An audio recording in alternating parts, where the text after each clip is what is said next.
I'm going to show you guys how to alter the neckline of a raglan pattern. I know a lot of people get a little bit confused because the sleeve of the raglan is also in your neckline. So basically I have a front, a back, and a sleeve pattern already traced out, okay? So what you're going to do, let's pretend I want to lower my neckline for the front about 1.5 inches, okay? So all I'm going to do, you probably want to use a pencil when you're first doing this just so you can erase it, you know, because you're going to make mistakes in the beginning. So, alright, let's go, we're going to go down 1.5 inches, and I'm just going to make a dash.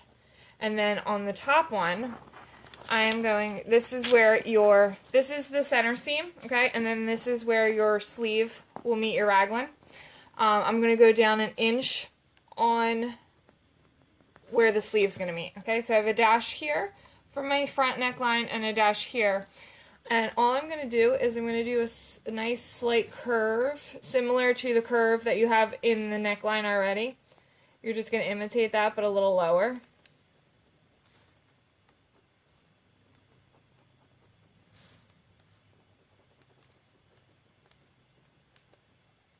Now you can do lower, you can do, you know, less if you only want to lower it 1 inch, however much you want to lower it.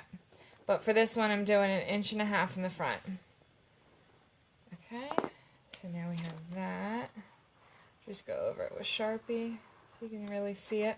Okay, so now this is going to be my new sleeve. So your sleeve is always going to match up, your front sleeve is always going to match up with the sleeve of the front panel, okay? So all I'm going to do is I'm going to lay my front panel over top of my sleeve, match up where the front sleeve will match, and right there I'm going to make a little dash on my sleeve pattern, okay? So that way these two are going to be exactly the same. Okay? And now on the back of my shirt, you don't necessarily have to lower the back when you're lowering the neckline of a raglan. I like to just lower mine about 1 inch. So I'm going to do the same exact thing in the back. I'm going to do 1 inch here, and I'm going to do about 1/2 inch in for where the sleeve pattern is. Obviously, the more you lower the neckline, the more open your neckline is going to be. If you lower it too much, you might have, you know, be showing too much skin, or it might be too wide of a neckline. And then I'm just going to do the same thing. I'm just going to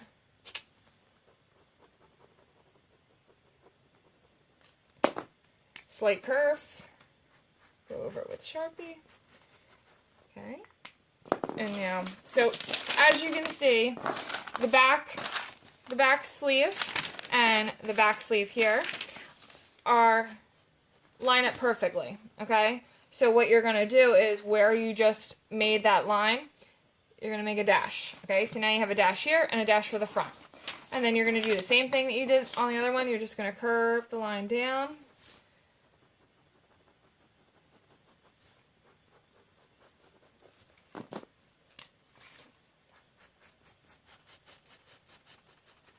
Okay? Alright, and then we're just going to cut those out real quick.